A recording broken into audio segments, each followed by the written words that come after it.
Welcome to Blue Grit Radio, the podcast that explores making better cops for a better community. I'm your host, Eric Tung. I've been an active police officer since 2007. We will dive into the aspects of police culture, health and wellness, leadership, and mindset. You'll hear from experts not only from policing, but all industries as they relate to being our best with purpose, passion, and positivity. Join me as we share stories, lessons, and advice so we can all be better for ourselves, our teams, our families, and our communities. All right, ladies and gentlemen, welcome back to another episode of Blue Grit Radio. This is your host, Eric, and today I am joined by retired Sergeant Michael Sugrue. Michael, thank you for being on the show with us today. Thanks for having me. It's my honor. Yeah, man, it's really cool to get connected, and your names come up, when I started the podcast and I started asking people, hey, who should I have on here? And then to be able to connect has been really awesome, and to see your name and your face and a little bit of your story through, I guess, our shared space, right? Like people that are trying to talk about first responder wellness and resilience and sharing your story literally, with your book. So without further delay, I just kind of wanted you to be able to introduce yourself to the audience. Absolutely. So my name is Michael Sugrue. I'm originally from the San Francisco Bay Area, born and raised. My father was in law enforcement, my stepfather, and he's the sole reason I went into this profession. My career started all the way back in '98. I went straight into the Air Force after I graduated college in security forces, which is basically law enforcement, force protection, air-based ground defense, foreign airfield assessments, nuclear security. I mean, a whole bunch of cool stuff. Ended up serving all over the world, from Middle East, South America, Europe, all over the U.S. Got out in '04 as a captain, went straight into civilian law enforcement, got hired by the Walnut Creek Police Department in the San Francisco Bay Area. While I was there, a bunch of different assignments from, just patrol officer, field training officer, driver instructor, SIU detective. I was undercover 2 years on a California State Drug Task Force, eventually a police sergeant.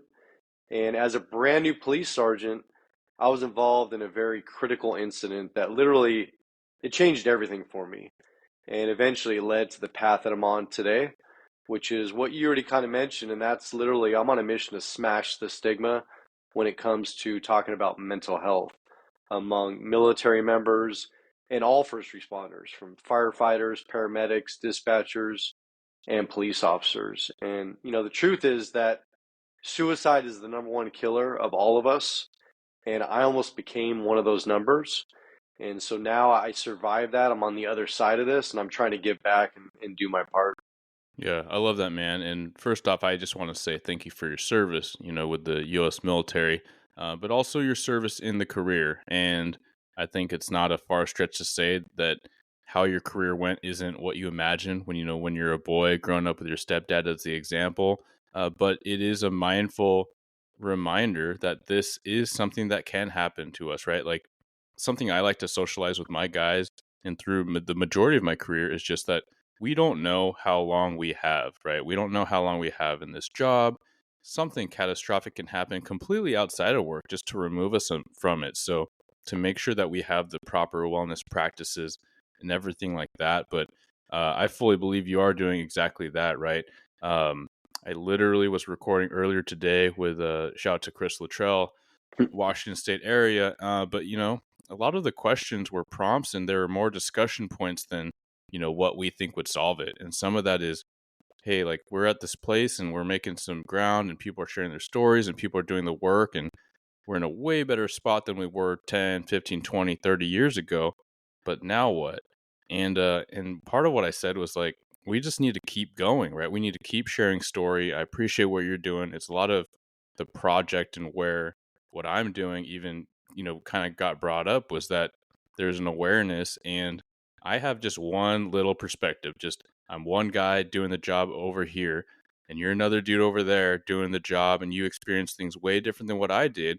But by sharing these stories, someone's going to be able to relate to one of us and one of the multitude of other amazing men and women that are out there serving in organizations. They're in the job, they're out of the job, they're writing, they're speaking. And so all to say, I think you're part of that, man. No, it takes teamwork in this fight, and you already said it, but I'm not special, I'm not unique. I'm just willing to talk about some of the things that I've experienced and endured, and honestly, all of us have experienced it in different ways, and we've all been affected from different things. And in our book that I wrote with Dr. Springer called Relentless Courage, we talk about the obvious things like the traumatic incidents that we're exposed to at work, right? We talk about family issues and you know issues with our partners at home, but another topic that we talk about that I don't think is talked about enough is called admin betrayal or institutional betrayal, Hmm. and moral injury on top of that. But what I'm finding is that in our book, this is the number one theme that is resonating with most people because it's kind of like that dirty little secret that nobody wants to talk about. But the truth is that we eat our own better in law enforcement, honestly, than anybody else does. And what I'm seeing is that there's actually a huge issue with our quote unquote leaders, our chiefs of police, our sheriffs, our administrators in these law enforcement agencies. They're really the ones who need to make the change. They need to be vulnerable themselves. They need to be willing to talk about their past experiences, to talk about their struggles and their hurdles and how they overcame them. Because honestly, I'm not seeing that. I mean, I'm seeing it rarely. I'm seeing a lot of officers at the line level who are being more open, they're being more outspoken, they're sharing their stories. But what about our supervisors, our managers, our leaders? Because really, those are the ones that, especially the brand new officers, look up to. And I think if these leaders set the example by saying, look, we're all human, right? We all struggle at different times for different reasons. And so let me tell you my story. Let me tell you about the things that I've been through and how I overcame them. But I'm not seeing that. And the sad truth is that when I see a law enforcement suicide or a firefighter suicide, which is happening far too often, Hmm. many times I see agency chiefs not even acknowledge it. They don't mention it.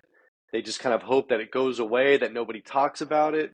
And unfortunately, when there's one suicide in an agency, there's more likely to be another suicide at that same agency. And so, things are getting better. I will definitely agree with you, but we have so much more work to do, so much more work to do. And this is part of it. Two guys in different areas who are having a conversation and just talking about these normal things that we have to see and deal with day in and day out.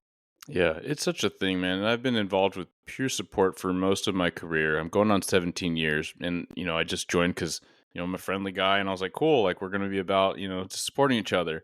And then coming to learn so much about the different dynamics as the career goes. And you have tangible experiences that, put a vocabulary to what you're actually learning about. But even with all that said, moral injury is something that's very new for me to even broach or be introduced to, maybe in the last couple of years, but I didn't really get it. And there's been a lot of really good content coming out, but I feel like it's an increasing conversation. So, shout out to Dr. Brooke, who was on the podcast maybe it was like X episode 64 or 63, something like that. But yeah, do you want to talk a little bit about moral injury? Because there is a huge tie in with administration, especially that most people in the job in the last few years could relate to and what we see as far as like the national landscape.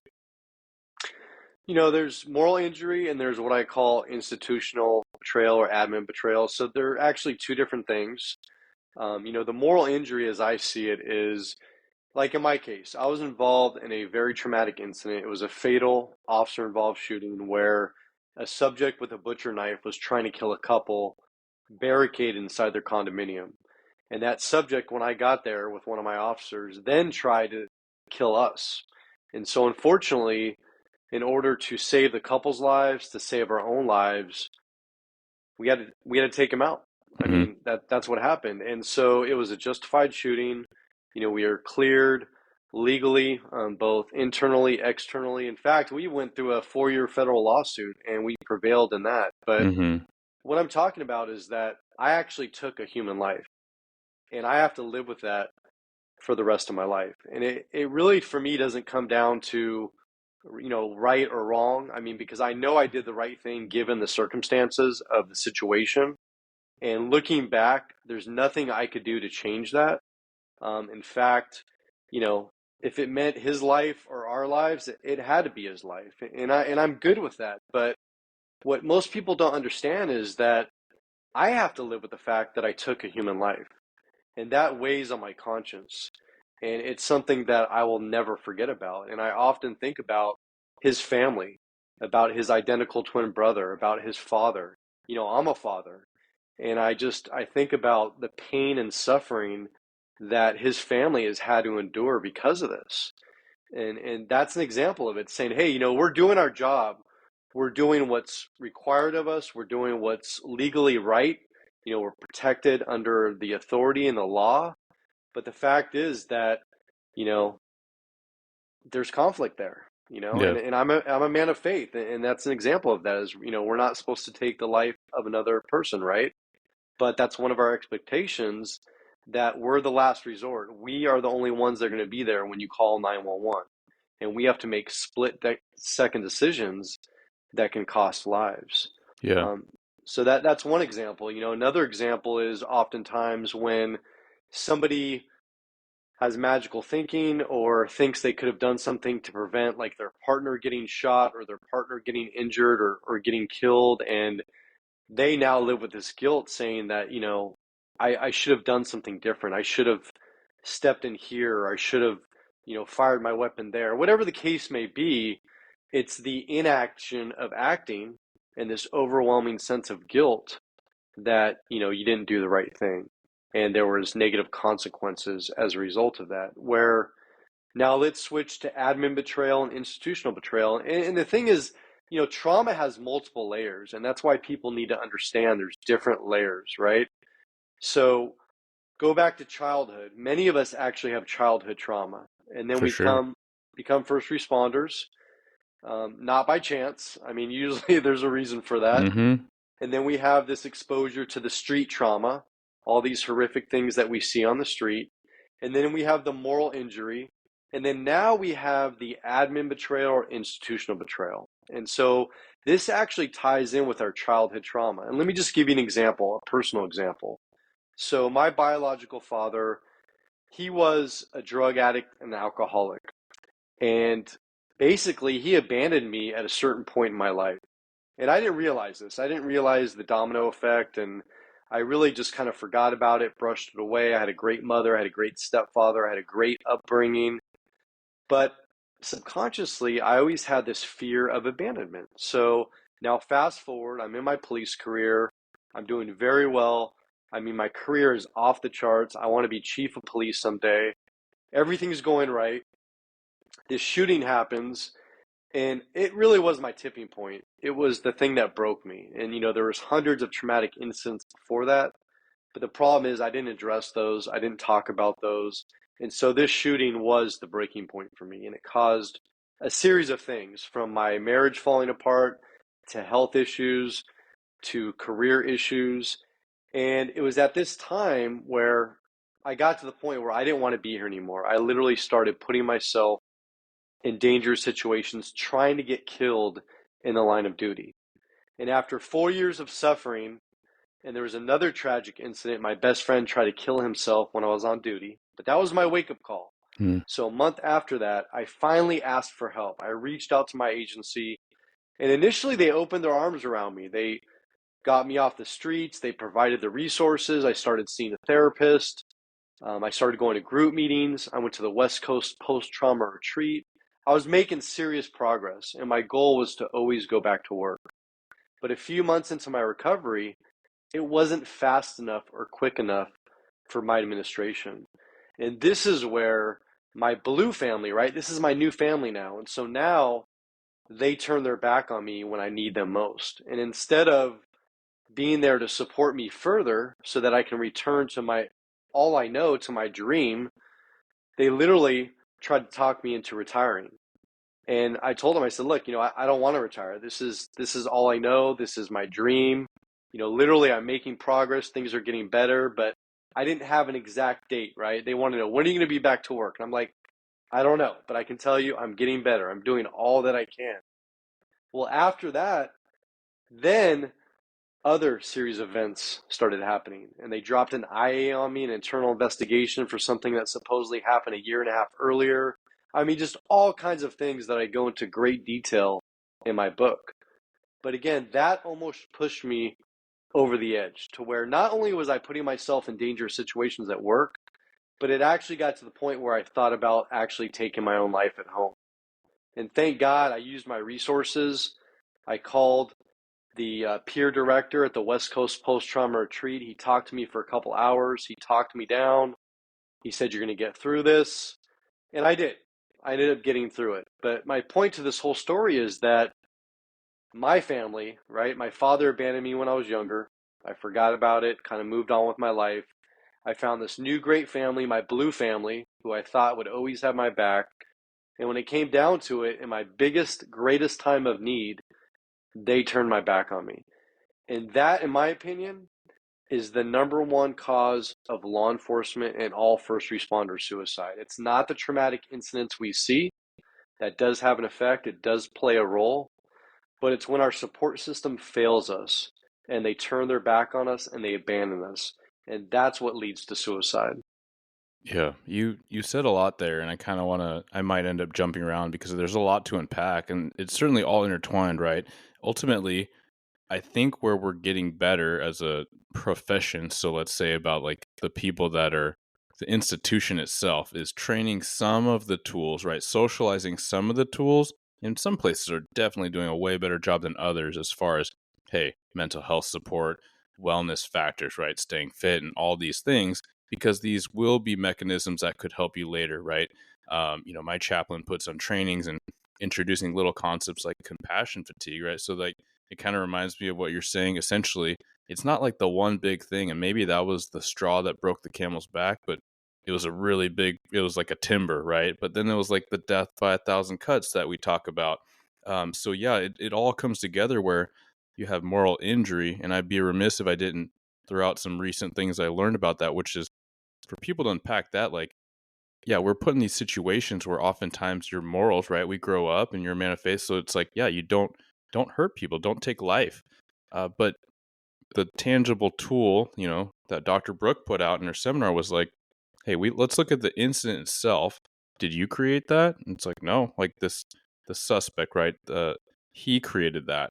And that's really unfortunate. And I appreciate the empathy, right? Like to focus on the family. A lot of first responders that are in OIS or a fatal situation do that. At the same time, I think it's worth saying and socializing, hey, if your mind doesn't go there and your mind goes to an angry place, that's okay too, right? Because I've heard that socialized. Like, I know guys that have been in OIS and they're like, man, I'm pissed that he created that, right? That he did that to us, like all of us together. And that's okay, right?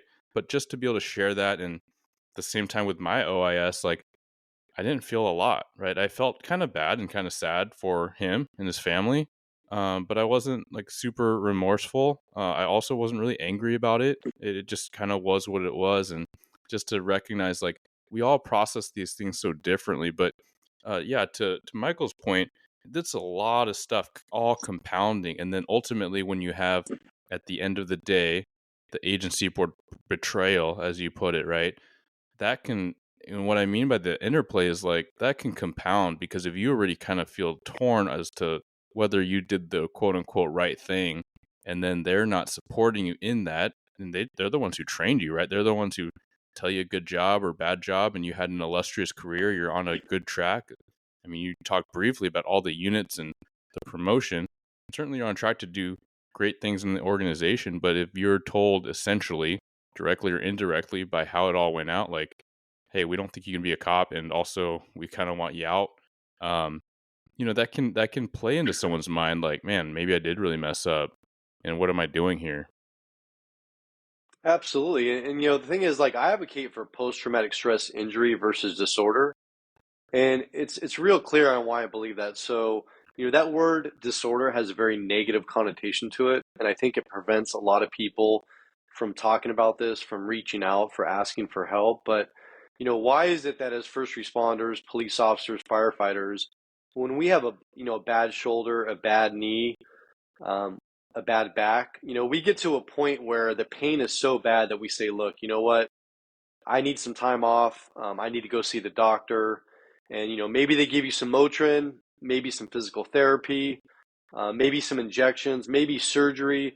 The point is, it's a physical injury, right? And there's a path to recovery. There's things that you can do to try and overcome this injury to get better. Now, truth be told, your arm, back, and knee are probably never going to be the same as they were before you started this career, right? But it's going to be better than that point where you're just suffering with pain. Well, with post-traumatic stress injury, it's also a proven fact that repeated exposure to trauma causes a physical change and a chemical change to the human brain. It's medically proven. There's tons of studies, imaging, medical devices that have mapped the brain and have shown this. So why is it that we don't look at the brain the same way and say, look, this is a physical injury, and there's a whole bunch of different things that I wasn't aware of until I started my path to recovery that you can do to get better and overcome this injury. And in my case, in most people's cases, it's a combination of a lot of different things. And not everything works for everybody. And that's why you have to have an open mind and try different things. You have to be patient. And, the longer you wait to get help, the longer it's going to take to recover. And, my point was that I was recovering. I was getting better. I was making progress. But it wasn't fast enough for the agency, right? Because they're a business. And, at the end of the day, illustrious career or not, awards, medals, all these things you've done, they just want you on the street pushing a black and white. That's what it comes down to. You're just a number filling a position. And that was hard for me to grasp because I was one of those officers that gave my all every single day. I mean, day in and day out. I led every single team in self-initiated activity and arrests and stops and tickets. I mean, I loved the job. It was my passion. I loved what I call touching lives, making a difference, right? Taking criminals off the street. And the point is like none of that mattered at the end of the day. It was like, 14 years as a civilian police officer. It's like, well, when are you going to be back? And it's like, well, I don't know. I'm getting better. Well, that's not good enough. So let's start talking about retirement. And here's the thing, people listening or watching this episode, if they see this happen to other officers, why are they going to ask for help? If they say, if I ask for help, this is the end of my career, Right. right? And I'm not advocating for that. I'm saying that if we change this culture and normalize having these discussions and talking about these things, you can get through a full 20, 30-year career and come out healthy on the other side. Absolutely. This does not have to be a career ender. And that's where my frustration lies, is that I think a lot of administrators, a lot of police chiefs want to just cut ties and say, you know what, this is damaged goods, damaged property. We don't want this. This is liability. No, right? We all go through things. And so if you create a culture where nobody talks about this stuff, they're all going to be suffering in silence. And not only are they going to be suffering, but their loved ones, their spouses, their partners, their children, they're going to be suffering as well. And that's why we need to change this. Yeah. It's such a hard thing to address and a thing to fix because everyone's so different, right? Like you're saying, hey, I was getting better, it's being tracked, and it wasn't fast enough. And so then it begs the question, like, what is fast enough? And maybe that's agency dependent. Like, I feel fortunate enough that, at my agency, there's a dude, he's close to retirement. He was a SWAT dude, traffic, all these things. He had a physical injury, but the city and the union were willing to change a commission job to basically allow him to stay on so he can fulfill the rest of his career. And he's been an absolute asset, right? He's a firearms dude, trainer. And so, like, I guess I provide that example to say, hey, this is a physical injury. So there are adaptations, right? I knew a regional agency when I was in the academy, the state academy, there was an instructor who was pretty open about his post-traumatic stress incident, right? And his injury. And it came from a critical incident, and he was basically reassigned, and willingly and excitedly, and he had a host of information, right? And it was just a different environment where he was able to be a part of the new generation. A lot of people would say one of the most impactful roles. And so to say, like, there's definitely agencies that, maybe I don't know all the nitty gritty, but from the surface level, it looks like those are examples where someone did it right. Whereas maybe in your situation, that's not the case. Absolutely. And, looking back, I was a sergeant, I was a supervisor, and at the height of all my stress, my trauma, everything I was going through, honestly, I failed as a supervisor. I failed as a leader because I lost sight of empathy and compassion because I was so worried about, if I showed any kind of feelings or emotion to people, that would be weakness, right? And then maybe they would see behind the veil and see that I was actually suffering. But now that I'm on the other side of this and looking back, if I were still working right now today, I would be a much better supervisor than I ever was, right? Hmm. Because I've been through it, I've lived it, I've come out the other side.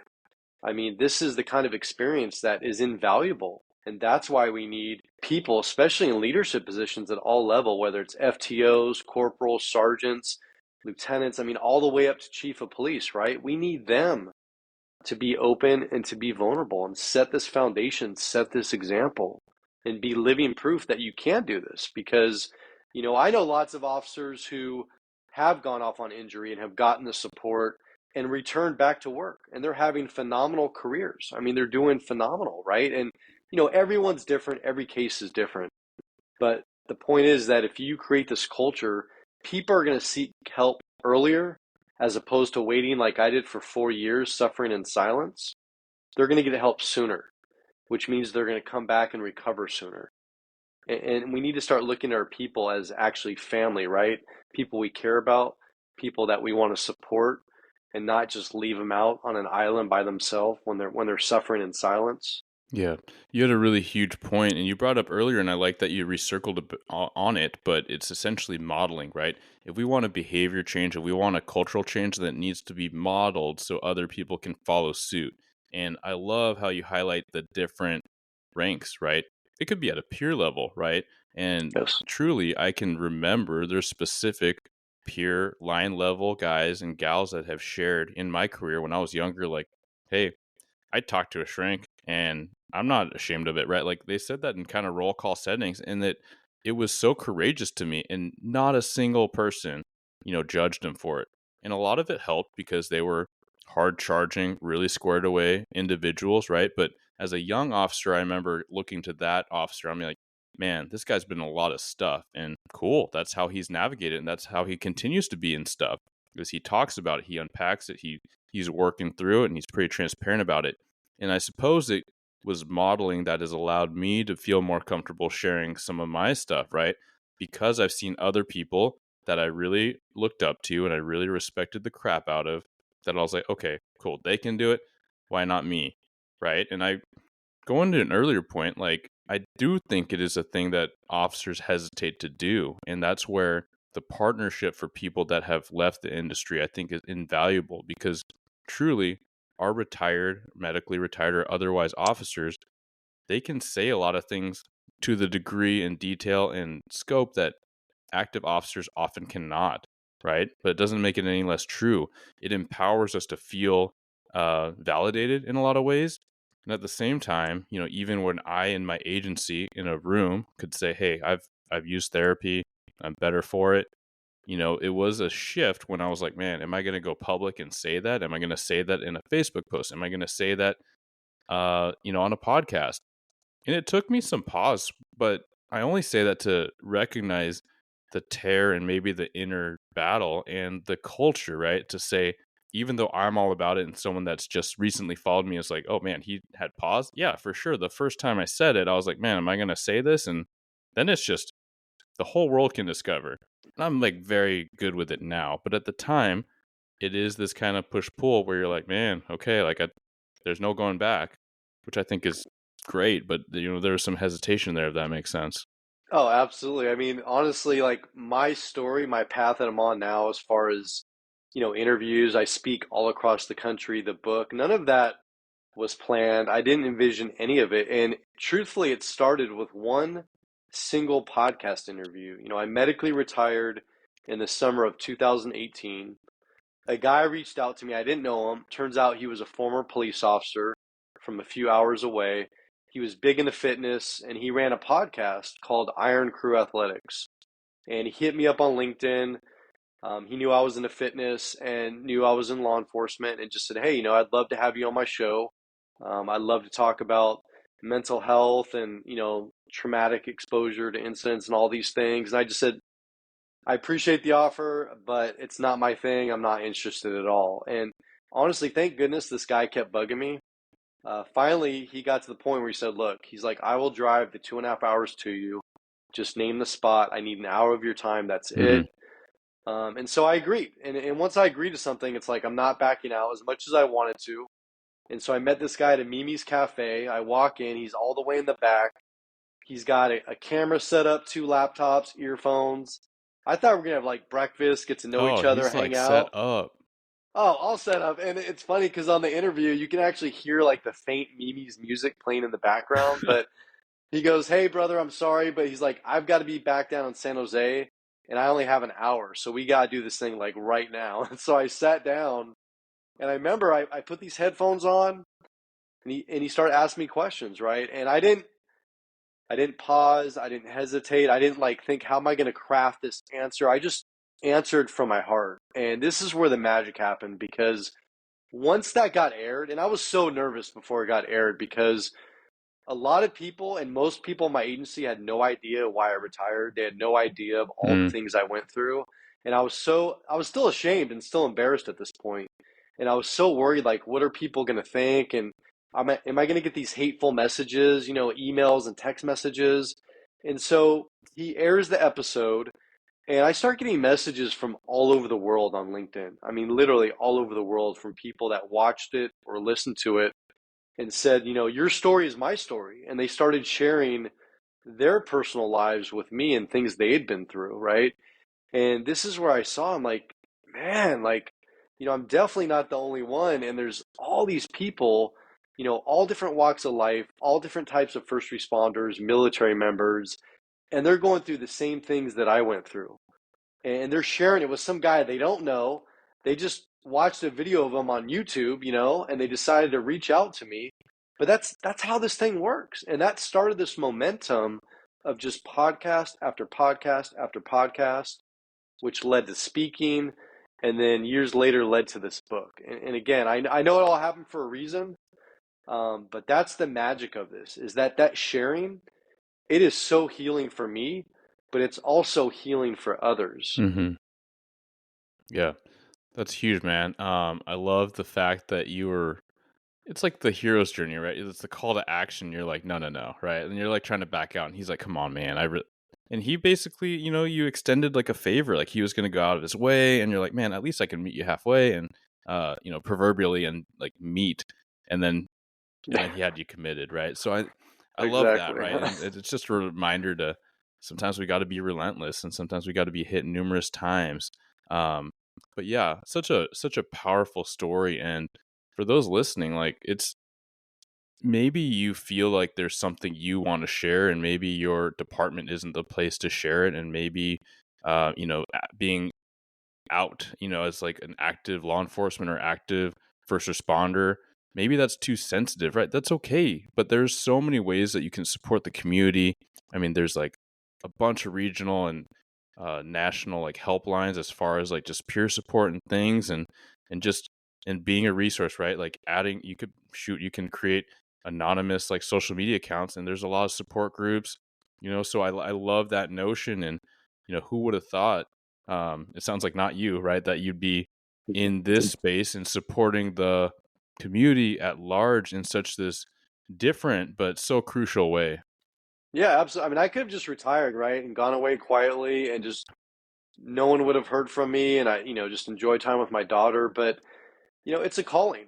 I mean, just like I initially went into the military and law enforcement, I mean, this has always been a calling for me. And I've always wanted to help others. I've always wanted to make a difference. And the ironic thing is that I honestly feel like today I'm making much more of a difference than I was as a police officer Mm. because I know that I'm reaching countless brothers and sisters out there all across the world who are suffering in silence. And to me, that's what gives me purpose. And life is about having purpose. It's a reason to get up every single day. This is my reason to get up every single day. And I get messages almost daily. I've got 4 messages today from people I don't know, all walks of life, from a therapist. One guy was a defense attorney. Another guy is a retired lieutenant. from all over the US sent me these big long messages about how this book literally impacted them and changed their life, changed their world. And that's the thing, is that people don't realize we all have a story, and your story can save countless lives. Yeah, that's such a powerful thing, man. I want to go to a point in the conversation where we talk about things that helped you. And, for the listeners, if they're not familiar right now or right after the episode, they're going to look you up on socials, but you're a vibrant, healthy dude, right? And so I think that's very impactful. You talked about how you're a fit guy. This guy recognized that. So I imagine that's a piece of it. But if you could share some of the things that helped you in your wellness practice, kind of in your rehabilitation, and maybe even today, some of your routines that help you, because yeah, these scars are certainly that they don't go away. These injuries, like you likened it to like your knee. Yeah, you're probably going to feel that for a bit, in my late 30s. Yeah, there's a knee, there's an elbow, there's an ankle that are just never going to be the same. I know that there's better days, there's fine days, what have you. But yeah, if you could walk us through some things that have helped you. Absolutely. So when I first started my recovery from post-traumatic stress injury, a couple key things happened. The first was that I got connected with a culturally competent therapist. And that's absolutely key, is that, if you go to some random marriage and family therapist, some random therapist through your EAP program, honestly, it's probably going to cause more damage than good. If you are going to see a therapist, a counselor, a psychologist, they need to be culturally competent. What I mean by that is that they work with first responders or military members, that they truly understand us and they truly get us. And on day one of meeting my therapist, who had worked with literally thousands of first responders, turns out she was also on the board of directors for the West Coast post-trauma retreat. But on our very first meeting, she shared a very dark, deep personal story that happened to her decades earlier.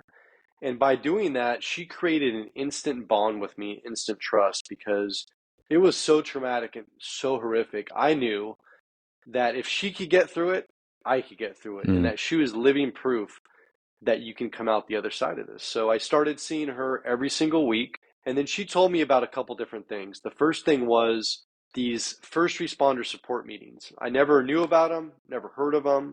They have them all over the United States, but they're not affiliated with any agency. They're run by volunteers. In this case, people that have been through the West Coast post-trauma retreat. They're held off-site, like the one I went to was at a back room of a church. You walk in, it's open to all first responders, current, former, retired, off on injury, 100% confidential, anonymous, only first names are used, agencies aren't used. And when I started going to those, that's where I truly realized that I wasn't alone. I started hearing my brothers and sisters opening up and sharing their experiences. And it took me some time before I was able to share. But by seeing these people interact and share, and that nobody was judging anyone, in fact, they were lifting each other up and supporting them, and we're there for them. So, it's like, hey, if you need me 24/7, I will meet you for coffee. I'll meet you for breakfast. You can call me. You can text me. You just need somebody to talk to. And ironically enough, I didn't have any of that in my agency, right? I had friends, I had people I trusted, but no one that I opened up to about this stuff. And that's what's so ironic, is that I would trust my brothers and sisters at my agency, like in an active shooter situation, and I knew they had my back, 100%. But why is it at the time that I didn't trust any of them enough to open up about all this crap I was dealing with? And so now I'm in this safe, secure environment where I can openly share and not worry about any negative ramifications, right? On my career, on my relationships. So that was huge. And so I started doing that every week combined with the therapy. Months later, I went to the West Coast post-trauma retreat. It started out in California, but they have locations all over the US now. It's almost a full week. It's only for first responders, and it's a retreat for post-traumatic stress injury. Absolutely life-saving, life-changing. I cannot recommend this program enough. And there's lots of other programs like it, but this program is truly magical. At one point, I tried medication. I was doing all these things. And I got to the point, as I mentioned, I had to medically retire, unfortunately. And I actually ended up making that decision.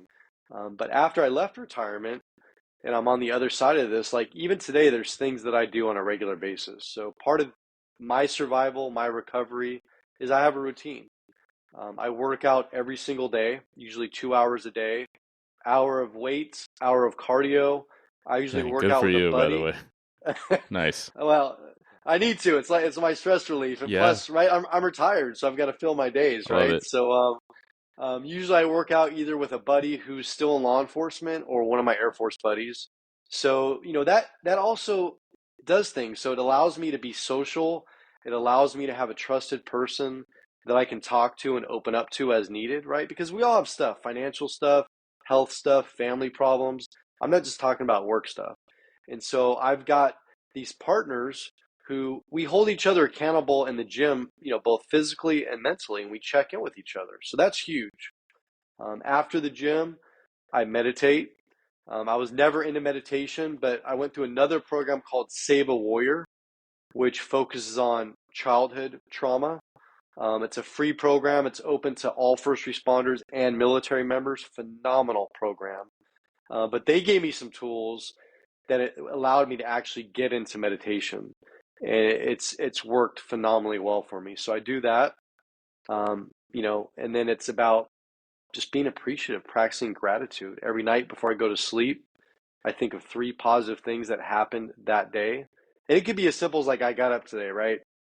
I mean, with no pain, that could be something. Or I went to lunch with my mom, or I met my buddy at the gym. These are all little positive things. And so I found that, if you get these positive thoughts in your brain before you go to sleep, you're more likely to wake up feeling refreshed, feeling positive, in a better mood. And I still go to therapy. I don't go every week, but every 2 weeks, I still see a therapist.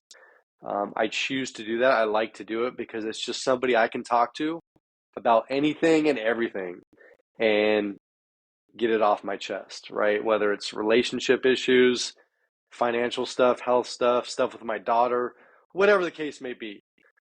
People make a big deal about therapy, but really all it is having a conversation in a trusted, safe environment. But all these things are key to my recovery. Yeah, I love that. And I think you pinballed onto every little facet that I would recognize as like a pillar, or most people would recognize as like a critical pillar of health, right? Not just the physical aspect, right? But that has social implications, right? That's friendship, that's camaraderie, but even your support group, right? And so I think that's a huge thing just to be able to have that safe space. And for some people, it'll be like a support group, or maybe it is like the online. Maybe that's even safer, right? Because I can just log out, right? Like I can just click out and no one will ever know. No one ever knows my face or my voice. I'm just typing here. But yeah, there's going to be an entry point for everyone. So I want to socialize. Hey, if that's a thing, then like get with what you're comfortable with, right? Like call an 800 number. You don't have to be at that low point where you're like suicidal. If you are, please do call somebody, right? But I just want to socialize this notion because oftentimes as caretakers, as first responders, we're like, I mean, shoot, how many times have you seen something as a cop or ex-cop where you're like, I'm not going to call that. That's going to be a burden. But if a civilian asks you if they should call, you'd probably say, yeah, that looks super suspicious. And yeah, maybe someone's about to, get jumped or broken into. But we just kind of minimize our own value a lot of times. And so, yeah, I even have this memory where, not super long ago, I just didn't want to, I didn't want to bug any of my guys. I didn't want to bug any of my buddies. And I was just stressed.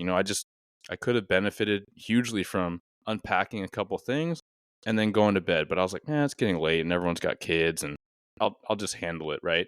And I'm saying that to say, guys, like, just knock it off. Like, even if me as like the peer support guy, the rah wellness guys, it's still like, I don't want to be a burden. Then just think about how that extrapolates. It's not fair because I imagine a lot of people listening are going to be like, dude, what the heck, Eric? Like, smack yourself, right? Like, practice what you preach. But yeah, I love how you share that, Michael, because it is a thing, right? It's not, it's sad, but not surprising that you didn't want to socialize that with your crew because you don't want to be looked at differently. You don't want to be seen as weak. You don't want to be seen as not dependable. But I love that you've found all these other facets that you're still, many of them actively involved in.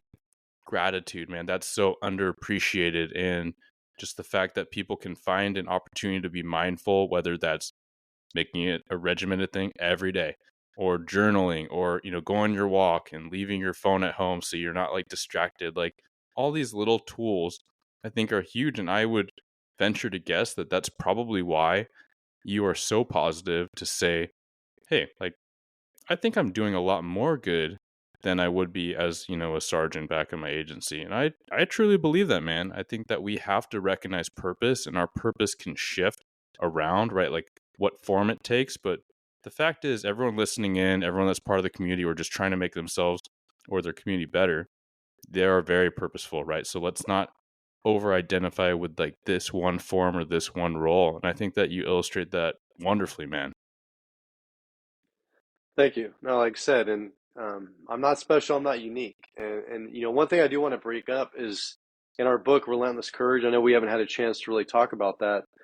But the key thing of this book is that it's different than anything else out there. And the reason why is it was co-written with a clinical psychologist, a culturally competent clinician, and every chapter is split into two parts.